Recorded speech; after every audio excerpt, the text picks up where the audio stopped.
ஆண்டவரே உமக்கு நேராக நாங்க திருப்புறோம். எல்லா தடைகளும் இயேசுவின் நாமத்தினால விலகட்டும். எல்லா சத்துருவின் கிரியைகள் இயேசுவின் நாமத்தினால விலகட்டும். உம்முடைய வார்த்தை ஆண்டவரே பிரசங்கிக்கப்படுகிற எந்த இடத்திலையும் என் தேவனாகிய கர்த்தர் நீர் மகிமைப்படும்படியா ஜெபிக்கிறோம். உம்முடைய நாமம் ஒன்றே மகிமைப்படட்டும். நீர் ஒருவரே மகிமைப்படுங்க. உங்களுடைய வார்த்தை எங்க இருதயத்துல சென்று 30, 60, 100 பலன் தரத்தக்க விதத்துல அப்பா அதை தடை செய்கிற சத்துருவின் கிரியைகள் இயேசுவின் நாமத்தினால விலகட்டும். நீர் பொறுப்பெடுத்துக் கொள்ளுங்க. உங்களுடைய நாமத்துல நாங்கள் ஒப்புக் கொடுக்கிறோம். மீட்பெறும் இரட்சகரும் ஆகிய இயேசு கிறிஸ்துவின் மூலம் ஜெபிக்கிறோம். ஆமென். நாம் யார் என்று பார்த்தோம். இந்த உலகத்துல நாம் யார், நம்ம கர்த்தர் எப்படி படைத்தார், அதுதான் முக்கியம்.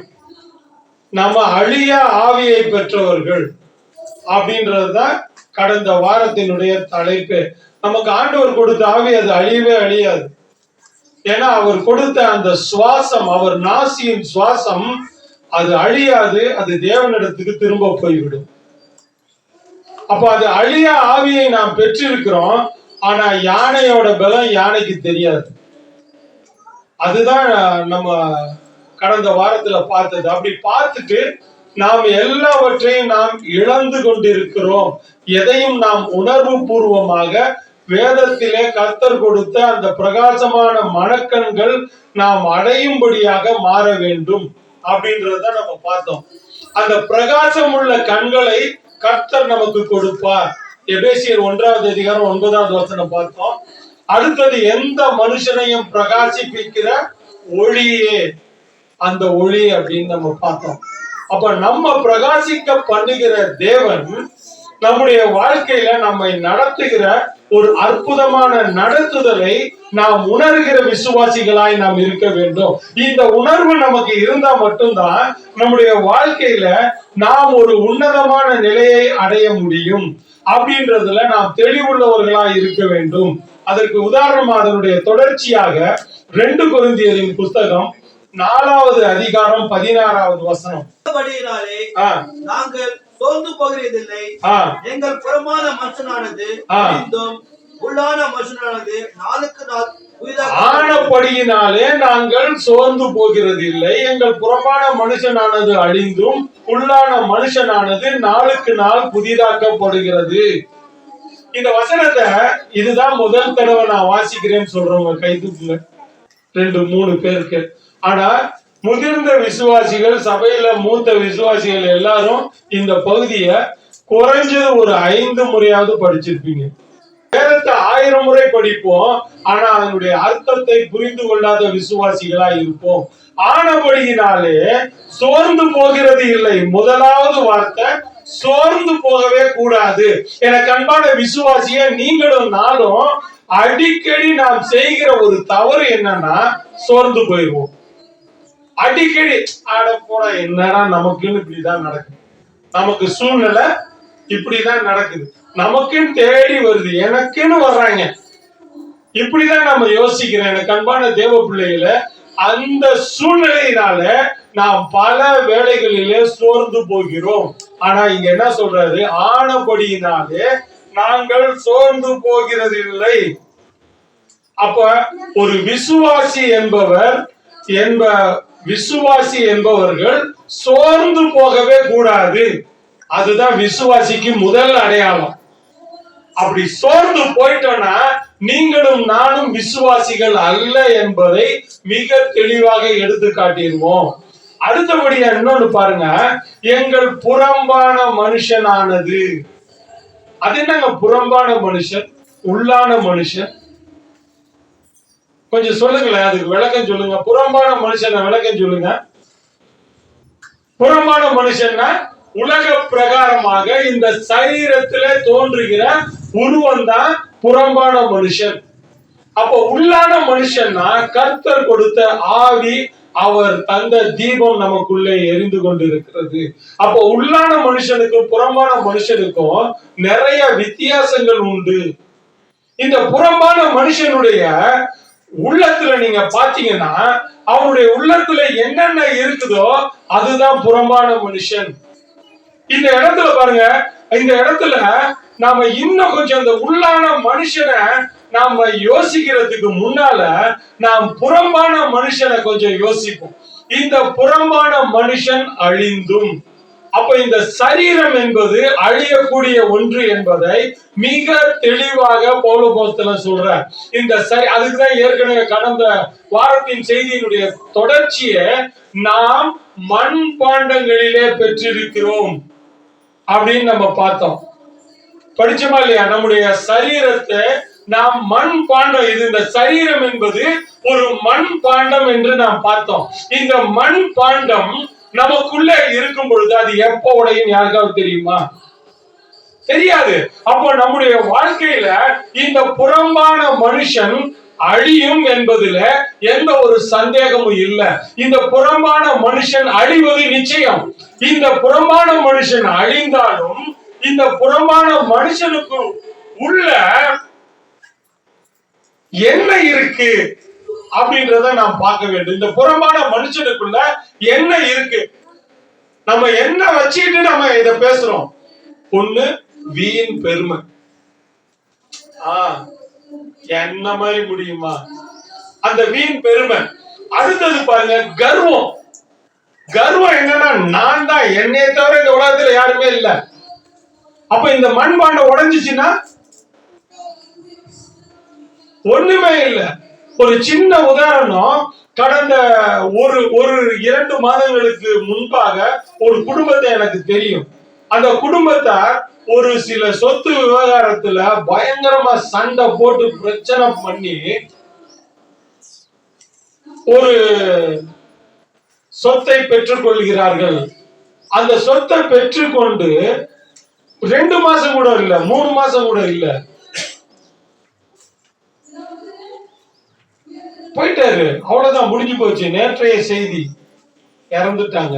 இவ்வளவு தூரம் அதை பெற்று அதை எடுத்து சண்டை போட்டு குடும்பத்துல ஒருத்தருக்கு ஒருத்தர் சமாதானம் கேட்டு ஒண்ணும் இல்லாம போய் அந்த சொத்தை திரும்ப பெற்றுக்கொண்டதனுடைய பிரயோஜனம் அனுபவிக்க முடிஞ்சா? முடியல. அப்ப இன்றைக்கு நம்முடைய வாழ்க்கை எப்படிப்பட்ட வாழ்க்கை நாம் வாழ்ந்து கொண்டிருக்கிறோம் என்பதுல இன்றைக்கு விசுவாசிகள் மிக மிக தெளிவுள்ள விசுவாசிகளா இருக்க வேண்டும். அப்ப இந்த மண் பாண்டம் என்பது அதுக்குள்ள என்ன இருக்குன்னா அகந்தை, அகந்தை, கர்வம். இன்னும் சொல்ல போனா இதை இன்னும் தெளிவா பேசணும் அப்படின்னு சொன்னா திமிரு. அப்ப நம்முடைய வாழ்க்கையில நம்முடைய இருமாப்பு, சினம், எரிச்சல், அப்ப இது எல்லாமே இந்த மண்பாண்டத்துல இருக்கு. இந்த புறம்பான மனுஷன் என்பவன் நாளுக்கு நாள் அழிய வேண்டும். ஒவ்வொரு நாளும் நாம் நம்மை சுத்திகரித்து புறம்பான மனுஷனை அழிய பண்ணி உள்ளான மனுஷனை வளர்க்கிறது தான் உண்மையான விசுவாசியினுடைய வாழ்க்கை. நம்முடைய உள்ளான மனுஷனை நாம் வளர்க்க வேண்டும். கிறிஸ்துவின் அன்பு, தயவு, பரிபூரணம், தயை, இச்சையடக்கம், இப்படிப்பட்ட உள்ளான மனுஷனிலே நாம் வளர வேண்டும். நான்ற கர்வம் இருந்தா ஒரு மனுஷனை அதுவே அழிச்சிடும். நான் என்ற ஒரு உணர்வு எந்த ஒரு மனிதனுக்குள்ளே வேறுபடுகிறதோ அந்த மனிதன் இல் பொருள் ஆவான் என்று வேதம் சொல்லுகிறது. அப்ப இல்லாம போறதுக்கு எதுக்கு நாம் இதை உருவாக்கி கொள்ள வேண்டும்? இல்லாம போறதுக்கு எதுக்கு நாம் இதில ஒரு அகந்தை உள்ளவர்களாய், பிடி உள்ளவர்களாய் நம்முடைய வாழ்க்கை வாழ வேண்டும்? இதுதான் எனக்கு அன்பான தேவ பிள்ளைகளே, நம்முடைய வாழ்க்கையை நாம் எதை பிடித்துக் கொண்டிருக்கிறோம், நான் எதை பிடித்துக் கொண்டிருக்கிறேன் என்பதை நான் அறிகிறேன் என்று பவுல் அப்போஸ்தலன் இன்னொரு இடத்துல சொல்றார். ஆகவே நான் இலக்கை நோக்கி தொடர்கிறேன். அப்ப எதை பிடித்துக் கொண்டேன் என்ற உணர்வை நாம் விசுவாசிகள் கொண்டிருக்க வேண்டும் என்று சொன்னா, இந்த புறம்பான மனுஷனானது ஒவ்வொரு நாளும் அழிந்து உள்ளான மனுஷனானது நாளுக்கு நாள் புதிதாக்கப்பட வேண்டும். இந்த உள்ளான மனுஷனை நாளுக்கு நாள் நாம புதிதாக்கலன்னா நாம் பண்ணுகிற ஜெபமோ நாம் பண்ணுகிற காரியங்களோ வீணாய் போய்விடும். எனக்கு அன்பான தேவ பிள்ளைகளே, நாம் உள்ளான மனுஷனை நாம் புதுப்பிக்க வேண்டும். அப்ப அந்த உள்ளான மனுஷனை புதுப்பிக்கணும்னா முதல்ல புறம் மறையணும். இப்போ உதாரணத்துக்கு சொல்றேன், உங்களுக்கு ஒரு ஜன்னல் கதவு நீங்க இருக்குது, இந்த ஜன்னல் கதவுக்கு உள்ள நான் இருக்கிறேன். எல்லா ஜன்னலையும் சாத்திட்டா, எல்லா கதவையும் அடைச்சிட்டா, வெளியே இருக்கிற நீங்க என்னைய பார்க்க முடியுமா? முடியாது. ஏன்னா நம்ம தான் எல்லாத்தையும் க்ளோஸ் பண்ணிட்டோமே. அது புறம். அப்போ நாம நம்முடைய புறம்பான காரியங்களை நாம் நாளுக்கு நாள் ஒவ்வொன்றா அழிக்க அழிக்க அழிக்க நம்முடைய உள்ளான மனுஷன் நம்மிலே மிக தெளிவாக வெளிப்படுவான். அப்ப அந்த உள்ளான மனுஷனிலே என்ன இருக்கு அப்படின்னா, தேவனுடைய சாயல் இருக்கிறது, தேவன் தந்த சுவாசம் இருக்கிறது, தேவன் தந்த நாசியின் சுவாசம் நம்மிலே இருக்கு. அவரை போல நாம் மாற வேண்டும் என்பதுதான் தேவனுடைய திட்டம். ஆனா நாம் அவரை போல மாறாம நாம் புறம்பான மனுஷனை நாம் வளர்த்து கொண்டிருக்கிறோம். அப்ப ஒரு சின்ன உதாரணத்துக்கு சொல்றேன். ஒரு பெரிய மோட்டிவேட்டர், ஷிவ் கேரான்னு சொல்லிட்டு ஒரு மோட்டிவேட்டர், அவர் சொன்ன ஒரு கதை எனக்கு ஞாபகம் வரும். அந்த கதை என்னன்னா, ஒரு குட்டி பையன் மெக்சிகோன்ற ஒரு பகுதியில ஒரு ஓநாய் அங்க நிறைய இருக்கும். அந்த ஓநாய் குட்டிகளை தூக்கிட்டு வர்றான். தூக்கிட்டு வந்து 2 குட்டி தூக்கிட்டு வர்றான். ஒரு குட்டி கருப்பு ஓநாய், இன்னொரு ஓநாய் வந்து வெள்ளை ஓநாய். அதை வந்து வளர்த்துக்கிட்டு இருக்கிறான். அவன் சின்ன குட்டியை அவன் வளர்த்துக்கிட்டு இருக்கிறான். அப்போ அவங்க தாத்தா கிட்ட கேக்குறான், தாத்தா இந்த ஓநாயில எந்த ஓநாய் தாத்தா ரொம்ப ஃபெரோஷியஸா இருக்கும், எது நமக்கு பழக்கத்துக்கு நல்லா இருக்கும் அப்படின்னு சொல்லி அந்த பையன் கேட்கிறான். அப்ப கேட்கிறப்ப அந்த தாத்தா என்ன சொல்றாரு, நீ எது வீரியமா இருக்கும் அப்படின்னு கேட்கும்போது, எதுக்கு நீ அதிக உணவளிக்கிறாயோ அதுதான் வீரியமா இருக்கும். What you feed more, that will be very active. அப்ப நாம எதுக்கு முக்கியத்துவம் கொடுக்கிறோமோ, இந்த புறம்பான மனுஷனுக்கு முக்கியத்துவம் கொடுக்க கொடுக்க நாம் புறம்பான மனுஷன்ல தான் நாம வளர்ந்துட்டு போவோம். உள்ளான மனுஷனுக்கு நாம் முக்கியத்துவம் கொடுக்க கொடுக்க உள்ளான மனுஷன் நம்மிலே வெளியே வர ஆரம்பிப்பார். அப்ப நாம உள்ளான மனுஷனுக்கு முக்கியத்துவம் கொடுக்கிறது நம்முடைய கிறிஸ்தவ ஜீவியமா, புறம்பான மனுஷனுக்கு முக்கியத்துவம் கொடுப்பது நமக்கு முக்கியமான விஷயமா? எது என்பதை தீர்மானிக்க வேண்டியது உங்க கைகள்ல கர்த்தர் கொடுத்திருக்கிறார். நீங்க தான் தீர்மானிக்கணும். Decision is yours. தீர்மானம் உங்களுடையது. நீங்க உள்ளான மனுஷனுக்கு நீங்க அதிகமாக முக்கியத்துவம் கொடுப்பீர்களே ஆனால் உள்ளான மனுஷன் உங்களிலே வளருவான். அதே நேரத்துல புறமான மனுஷனாகிய பெருமை, பொறாமை, எரிச்சல், கோபம், வன்கண் இப்படிப்பட்டவைகளுக்கு நீங்க முக்கியத்துவம் கொடுப்பீர்களே ஆனால் இவைகளிலே தான் நீங்கள் வளர்ந்து கொண்டு போவீர்கள். அப்ப எதுல நாம் வளருவோம் என்பதுலதான் ஒரு விசுவாசியின் அடையாளம் தெரிகிறது. எதுல நாம் வளர போகிறோம் என்பதுலதான் ஒரு விசுவாசியின் தீர்மானம் தெரிகிறது. எதுல நாம் வளர்ந்தால் நமக்கு நன்மை என்பதை முடிவு செய்கிறது நம்முடைய கரத்திலே கொடுக்கப்பட்டது. இதுதான் அன்னைக்கே ஆண்டவர் கொடுத்துட்டார் ஏதேன் தோட்டத்துல. Choice is yours. நன்மையும் தீமையும் உள்ள 2 விருட்சமும் அங்க இருந்தது. ஜீவ விருட்சமும் இருந்தது, நன்மை தீமை அறிகிற விருட்சமும் இருந்தது. அவன் ஒருவேளை ஜீவ விருட்சத்தை அன்றைய தினத்திலே ஆதாமோ ஏவாளோ தெரிந்திருந்தா அவங்க என்னைக்கும் நித்திய காலமாய் அழிவில்லாத வாழ்க்கையை அடைந்திருப்பார்கள். ஆனா ஜீவ விருட்சத்தை அவங்களால தெரிந்து கொள்ள முடியல. அவங்க எதை தெரிந்து கொண்டாங்க? பாவ விருட்சத்தை தெரிந்து கொண்டாங்க. இன்றைக்கும் அதே வாய்ப்பு உங்கள் கரங்களிலே இன்றும் கொடுக்கப்பட்டிருக்கிறது. உங்க கையில கொடுத்திருக்கிறார். Choice is yours. நீங்க எதை தெரிந்து கொள்கிறீர்கள் என்பதை நீங்க தான் தீர்மானிக்கணும். 2மே இருக்கு, நன்மையும் இருக்கு, தீமையும் இருக்கு. அப்போ உங்க கரங்கள்ல கொடுக்கிறது உள்ளான மனுஷன், புறமான மனுஷன் 2 இருக்கிறது. நீங்க புறமான மனுஷனை போஷிக்க ஆரம்பிச்சீங்கன்னா புறமான மனுஷனுடைய இருந்து வருகிறது எல்லாம் பெருமை, ஆணவம், தான் என்ற தலைக்கணம். சிலருக்கு பாத்தீங்கன்னா இந்த இதுல நீங்க கவனிச்சு பாத்தீங்கன்னா ஒரு சிலருக்கு குலப்பெருமை, எங்க தலைமுறையெல்லாம் நாங்க இப்படி இருந்தோம். ஒரு சிலருக்கு ஜாதி பெருமை, ஒரு சிலருக்கு நீங்க பாத்தீங்கன்னா பணப்பெருமை, ஒரு சிலருக்கு பொருளில் பெருமை. எல்லாம் எனக்கு இவ்வளவு இருக்கு அவ்வளவு இருக்கு. அந்த ஐஸ்வர்யவான் என்ன சொன்னான்? எல்லாம் எனக்கு, எல்லாத்தையும் நான் ஆயத்தம் பண்ணிட்டேன், மனமே சந்தோஷமா இருந்தான். இருக்க முடிஞ்சா? அன்று ராத்திரியில மதிகேடனேன்னு ஆண்டவர் சொன்னார். இன்றைக்கு நம்முடைய வாழ்க்கை மதிகேடான வாழ்க்கையா இருக்கிறதா, புத்தியுள்ள வாழ்க்கையா இருக்கிறதா? ஆண்டவராகிய இயேசு கிறிஸ்து ஒரு ஓமையை சொன்னார். மணலில் கட்டினவன் இருக்கிறான், கற்பாறையின் மேல் கட்டினவனும் இருக்கிறான். ஆனா கற்பாறையில கட்டுறது எவ்வளவு கடினம்னு உங்களுக்கு தெரியும், மணல்ல கட்டுறது எவ்வளவு எளிது என்பதும் உங்களுக்கு தெரியும். அப்போ நீங்க எதுல உங்க வீட்டை கட்ட போறீங்க தீர்மானம் பண்றது நீங்க தான். பாறையில கட்டணும்னா அதற்கென்று ஒரு உயரமான இடத்துக்கு நடக்கணும், முயற்சியும் பயிற்சியும் அதற்கு தேவை.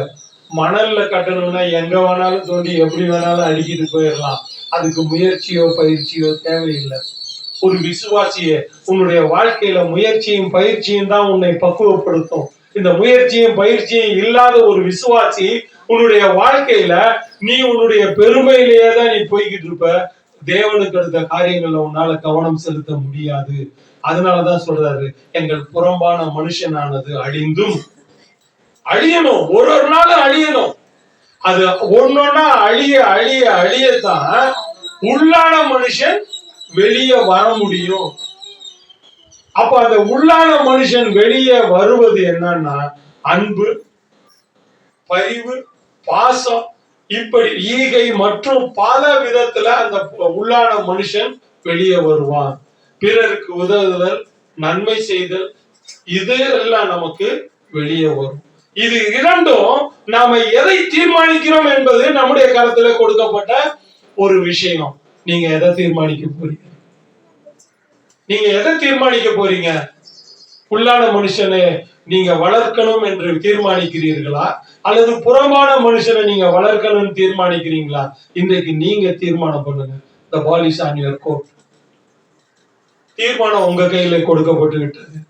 எடுத்து வாசிங்க எபேசியர் 5வது அதிகாரம், எபேசியர் 5வது அதிகாரம் 14-15. 14 முதல்ல வாசிங்க.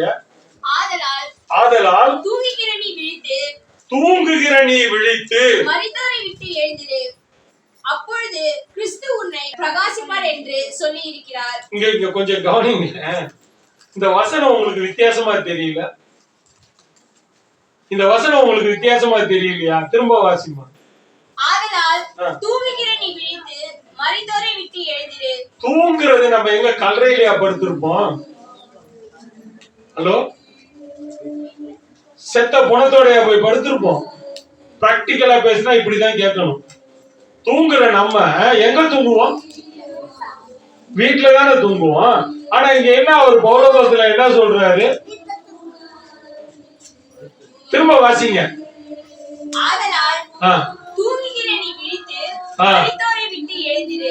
அப்ப நம்ம செத்தவனோட படுத்திருக்கிறோம்.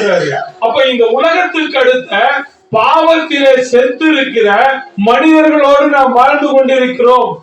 நாம் அவங்களை விட்டு எழும்பி நாம் எந்திரிச்சு தேவ சமூகத்திலே நாம் நம்மை புதுப்பிக்க வேண்டும் என்பதுதான் கர்த்தர் நமக்கு கொடுக்கிற ஒரு மிகப்பெரிய ஒரு போதனை.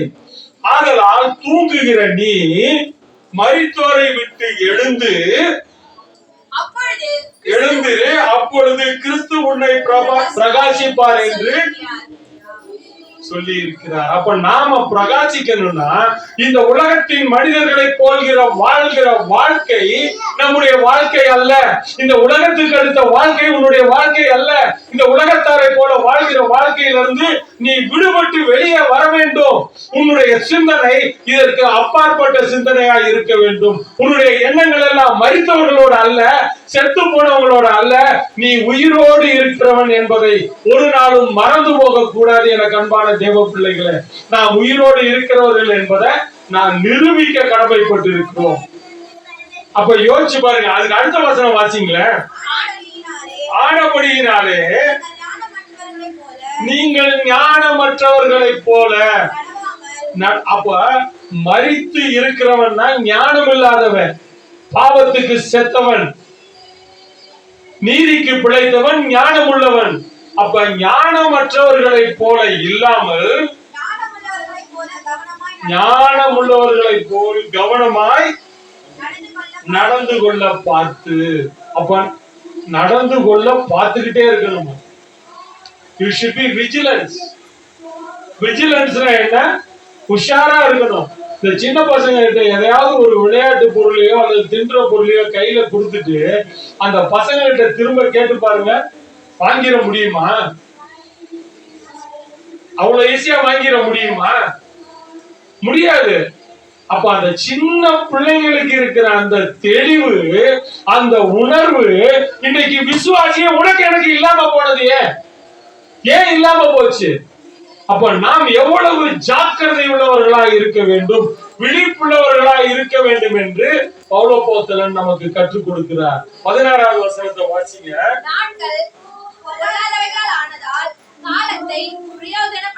நாட்கள் பொல்லாதவனைகள் ஆனபடியினால் காலத்தை பிரயோஜனப்படுத்திக் கொள்ளுங்கள். நம்ம என்ன பண்றோம்? டேய் டைம் ஆச்சுரா, பாத்துக்கலாம். ஏய் ஸ்கூலுக்கு டைம் ஆச்சுரா, எந்திரா, கிளம்பணும்டா, பாத்துக்கலாம், போன போகுது. அப்படித்தானே இருக்கிறோம். விசுவாசிக்கும் அதேதான். நேரம் ஆச்சு, எந்திரிச்சு பைபிள் படிச்சு கர்த்தரோட சமூகத்துல கொஞ்ச நேரம் காத்திருக்கலாம்னா இன்னும் கொஞ்சம் படுத்துக்கலாம், இன்னும் கொஞ்ச நேரம் இருக்கலாம். அதனாலதான் நீதிமொழிகள்ல சொல்றாரு, இன்னும் கொஞ்சம் தூங்கட்டும், இன்னும் கொஞ்சம் கை முடக்கி தூங்கட்டும் என்று இருப்பாயோ. தரித்திரன் வழிபோக்கனை போலவும் தரித்திரம் ஆயுதம் அணிந்தவனை போலவும் வருமா. அப்ப யோசிச்சு பாருங்க, நம்முடைய வாழ்க்கையில நாம் விழிப்புள்ள விசுவாசிகளாய் இருக்க வேண்டும். இந்த விழிப்புள்ள ஒரு விசுவாசிகளாய் நாம் வாழ வேண்டும். இந்த விழிப்புள்ள அனுபவம் நமக்கு வேணும். அதனாலதான் அவர் என்ன சொல்றாரு, அந்த 16வது வசனத்துல, நாட்கள் கொள்ளாதவைகளானதால் காலத்தை பிரயோஜனப்படுத்திக் கொள்ளுங்கள். 17வதுல பாருங்க, ஆகையால் மதியற்றவர்களாய் இராமல் கர்த்தருடைய சித்தம் இன்னதென்று உணர்ந்து கொள்ளுங்கள். தேவன் நம்மை குறித்து வைத்திருக்கிற திட்டமும் சித்தமும் நாம் உணர வேண்டும். இந்த தேவன் நமக்கு வைத்திருக்கிற திட்டத்தையும் சித்தத்தையும் உணர்கிற விசுவாசி இன்றைக்கு யார் என்பதுதான் நமக்கு கொடுக்கப்படுகிற கேள்வி. தேவன் நமக்கு வச்சிருக்கிற திட்டம் ஒண்ணு இருக்கும், ஆனா நாம அந்த திட்டத்தை விட்டுட்டு நாம் சொந்த வழிகளிலே ஓடிக்கொண்டிருப்போம். எனக்கு அன்பான தேவ பிள்ளைகளை, இன்றைக்கு அதை குறித்து என் வாழ்க்கையில நான் பல வேளைகள்ல வருத்தப்பட்டு கொண்டிருக்கிற ஒரே ஒரு விஷயத்தை தான் உங்கள் மத்தியில சாட்சியா வைக்கிறேன். கர்த்தருடைய எத்தனையோ ஆண்டுகளுக்கு முன்பாக ஊழியத்திலே அழைத்தார். எத்தனையோ ஆண்டுகளுக்கு முன்பாக அவர் அழைத்த அழைப்பை நான் அல்ல தட்டி கொண்டே இருந்தேன். இல்ல இப்ப இல்ல, இப்ப மாட்டேன், இன்னும் இல்ல, இப்படி வரணும், அப்படி வரணும். எனக்குள்ளேயே நான் பல விதத்துல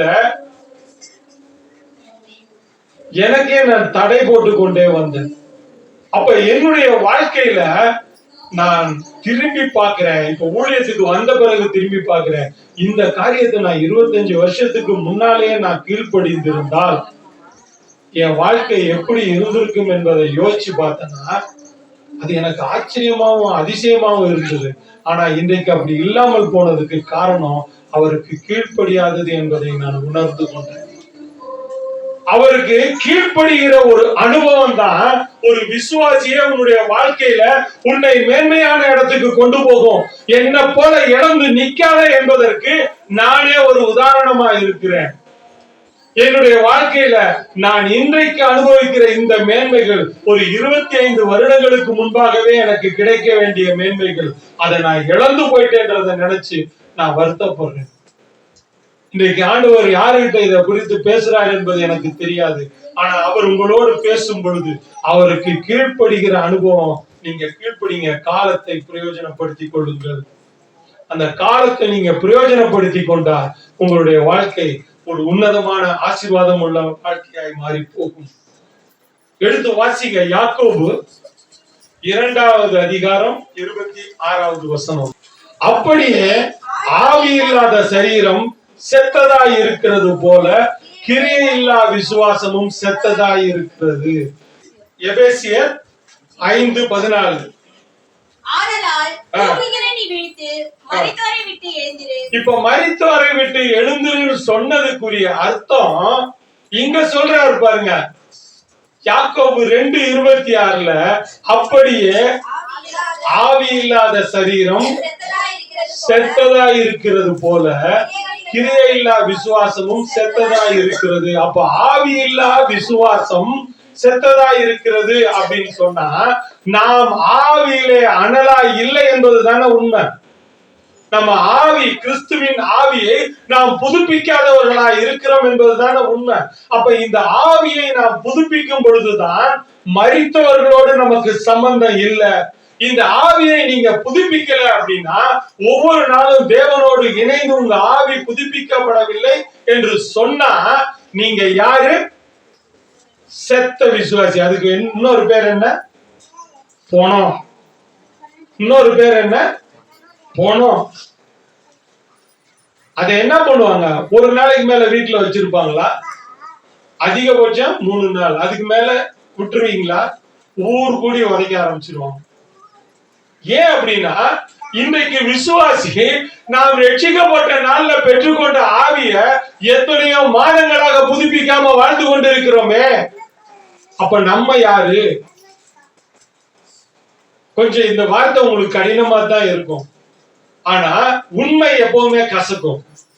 அப்ப நம்முடைய வாழ்க்கையில நாம் ஒவ்வொரு நாளும் அவரிலே புதுப்பிக்கப்பட வேண்டும். அப்படியே ஆவி இல்லாத சரீரம் செத்ததாய் இருக்கிறது போல கிரியை இல்லாத விசுவாசமும் செத்ததாய் இருக்கிறது. அப்ப நம்முடைய விசுவாசம் உயிரோட இருக்கா செத்து இருக்கான்றத எப்படி நம்ம செக் பண்றது? எப்படி நம்ம செக் பண்றது? ஒருத்தர் செத்துட்டானா உயிரோட இருக்கானான்னு எப்படி பார்ப்போம்? மூச்சை வச்சு பார்ப்போம். அப்ப நம்ம மூச்சு விடுறோமா செத்துட்டோமான்றது ஒரு விசுவாசியை எப்படி பார்க்கிறது? அங்க கிரியை இருக்கணும். ஒரு விசுவாசியினுடைய கிரியை இருக்கணும். அந்த விசுவாசி தான் கிறிஸ்துவுக்குள்ளாக இருக்கிறேன் என்று சொன்னா அடுத்தவனுக்கு நீ ஒரு அடையாளமாய் காணப்படுவாய். உனக்குள்ள கிறிஸ்து இருக்கிறார் என்று சொன்னா அடுத்தவர்களுக்கு நீ அடையாளமாய் காணப்படுவாய். நமக்கு எதுக்கு நம்ம 4 வீட்டுக்குள்ள கதவை போட்டு உள்ளே உட்கார்ந்துருவோம். அது விசுவாசி, செத்த விசுவாசிக்கு சமம். கல்றையும் உன் வீடும் ஒண்ணு. நான் சொல்லல, வேதம் சொல்லுது. நீ பிறருக்கு சாட்சி சொல்லணும், பிறருக்கு நீ எடுத்துக்காட்டாய் வாழணும், பிறரோடு நீ உன்னுடைய அனுபவத்தை பகிர்ந்து கொள்ள வேண்டும். இதுதான் ஒரு விசுவாசியின் வாழ்க்கையில ஒரு விசுவாசிக்கு கர்த்தர் நியமித்த கட்டளை. எல்லாரும் கம்யூனியன் சர்வீஸ் அட்டெண்ட் பண்றீங்களா? எத்தனை பேர் ராபோஜன் அட்டெண்ட் பண்ணீங்க இந்த மாசம்? ஏன் நான் கேட்கிறேன், தயவு செய்து அதை எடுத்து வாசிங்க. 1 கொரிந்தியர் 11வது அதிகாரத்தை எடுங்க. அதுல எல்லாரும் அந்த ஒவ்வொரு கம்யூனியன் சர்வீஸ்க்கும் நம்ம படிப்போம்.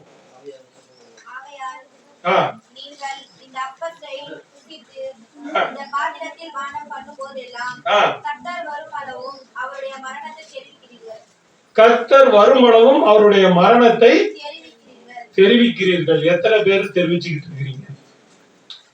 இந்த கம்யூனியன் எடுத்தவங்க இந்த வார கம்யூனியன் எடுத்த உடனே ஆண்டவர் என்னை ரட்சித்தார், அவர் என்னை மீட்டார் அப்படின்றத எத்தனை பேர் தெரிவிச்சீங்க?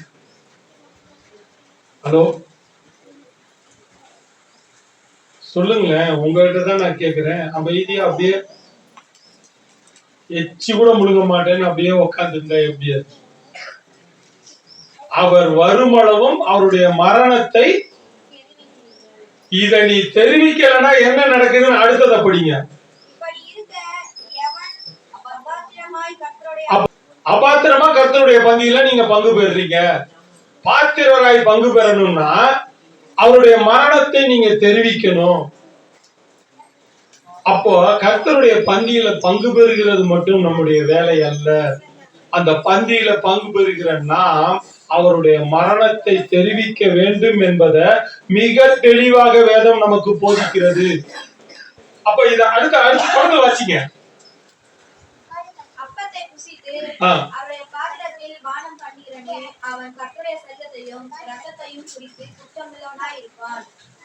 குற்றமுள்ளவனாய் இருப்பான். அடுத்தது, எந்த மனுஷனும் தன்னைத்தானே சோதித்து அறிந்து இந்த அப்பத்தில் புசித்து இந்த பாத்திரத்தில் பானம் பண்ண கடவான். என்னதெனில் அபாத்திரமாய் போஜனம் பண்ணுகிறவன் கர்த்தருடைய சரீரம் இன்னாதென்று நிதானித்து அறியாததினால் தனக்கு ஆக்கினை தீர்ப்பு வரும்படி போஜன பானம் பண்ணுகிறான். தெரிவிக்கலன்னா என்ன வரும்? ஆக்கினை தீர்ப்பு வரும். அப்ப அவருடைய மரணத்தை நீங்க சொல்லலன்னா ஆக்கினை தீர்க்க ஒவ்வொரு மாசமும் நான் தற்சோதனை பண்றேன்னு சொல்லி வந்து நீங்க முட்டி போட்டு நம்மளதான் நம்ம ஆராய்ந்து கொண்டிருக்கிறோம். ஆனா நாம பிறருக்கு தெரிவிக்கவில்லை என்பதை குறித்து நமக்கு பிசாசு உணர்த்தவே மாட்டான். ஏன்னா நீங்க இந்த உணர்வுக்குள்ள வந்துட்டீங்கன்னா நீங்க பலரை நீங்க அவருக்குள்ள ஆதாயப்படுத்திடுவீங்களே. பலரை அவருக்குள்ள ஆதாயப்படுத்திட்டீங்கன்னா ஒரு சமுதாயமே ஆதாயப்பட்டுருமே. ஒரு சமுதாயம் அவருக்குள்ள வந்துருச்சுன்னா ஒரு நாடே ஒரு தேசமே மாறிடுமே. ஆனா இன்றைக்கு விசுவாசின்னு சொல்ற எல்லாரும் இந்த 4 செவுத்துக்குள்ள உட்கார்ந்துகிட்டு அல்லேலூயா ஸ்தோத்திரம் பண்றது மட்டும்தான் தெரியுமே தவிர பிறருக்கு தேவன் எனக்கு என்ன நன்மை செய்தார், அவர் எனக்காக மரித்தார் என்ற அந்த மரணத்தை குறித்த செய்தியை நாம் சொல்ல தவறிவிடுகிற விசுவாசிகள்.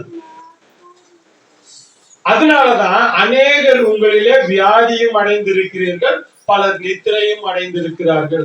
அப்ப இன்னைக்கு வியாதியும் நித்திரையும் பிரச்சனையும் எதுக்கு வருது அப்படின்னா நாம சொல்லாததுனால.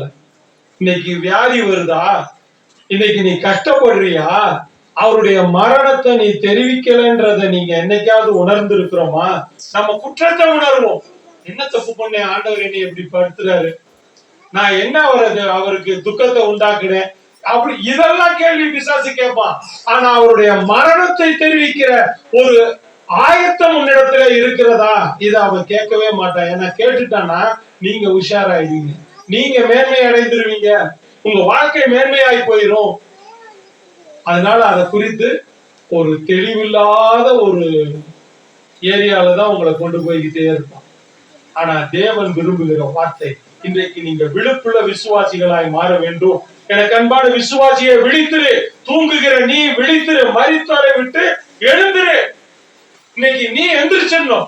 அவருடைய மரணத்தை நீ ஒவ்வொரு நாளும் நீ தெரிவிக்கிறது உன் மேல் விழுந்த கடமை. சுவிசேஷத்தை நான் பிரசங்கிக்காவிட்டால் எனக்கு ஐயோ. அப்ப இந்த சுவிசேஷத்தை ஒரு நாளைக்கு ஒருத்தருக்காவது நான் சுவிசேஷம் சொல்லுவேன் என்ற தீர்மானம் உனக்குள்ள வரணும். இந்த தீர்மானம் உனக்குள்ள இருந்ததுனால் நீ விழித்திருக்கிற விசுவாசி, மரித்தவர்களை விட்டு எழுந்த விசுவாசி.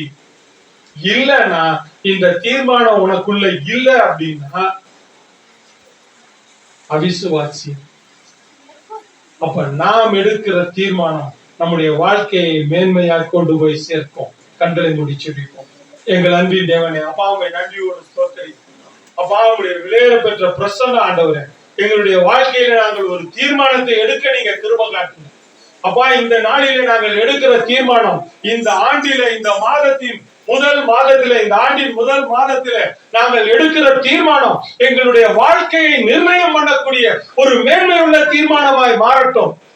எங்களுடைய சூழ்நிலைகளை ஆண்டவரே நாங்கள் தீர்மானிக்கிற, எங்களுடைய வெற்றியை தீர்மானிக்கிற, எங்களுடைய வாழ்க்கையில ஒரு ஆசீர்வாதத்தை தீர்மானிக்கிற ஒரு தீர்மானமாய் என் தேவன் நீர் எங்களுக்கு மாற்றி தரும்படியாய் ஜெபிக்கிறோம்.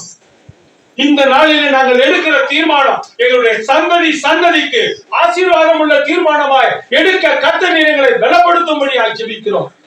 உம்முடைய உன்னத கரத்திலே எங்களை தாழ்த்தி ஒப்பு கொடுக்கிறோம். நீர் ஒருவர் மாத்திரமே மகிமைப்படுங்க.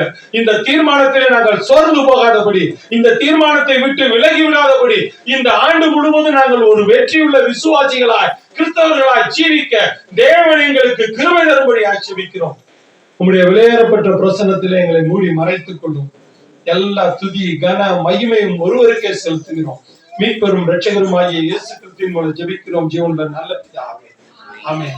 என் ஆத்துமாவே கர்த்தரை ஸ்தோத்திரி, என் முழு உள்ளமே அவருடைய பரிசுத்த நாமத்தை ஸ்தோத்திரி. என் ஆத்துமாவே கர்த்தரை ஸ்தோத்திரி, கர்த்தர் செய்த சகல உபகாரங்களையும். நம்முடைய கர்த்தராகிய இயேசு கிறிஸ்துவின் கிருபை, பிதாவாகிய தேவனுடைய அன்பும், பரிசுத்த ஆவியானவருடைய ஐக்கியமும் அந்யோன்யமும் வழிநடத்தும் நாம் அனைவரோடும் கூட இருந்து எடுத்த தீர்மானத்திலே இறுதி வரை நம்மை வழிநடத்தி காப்பாற்றுவார். ஆமென். எனக்காய் மாற்றிடுவே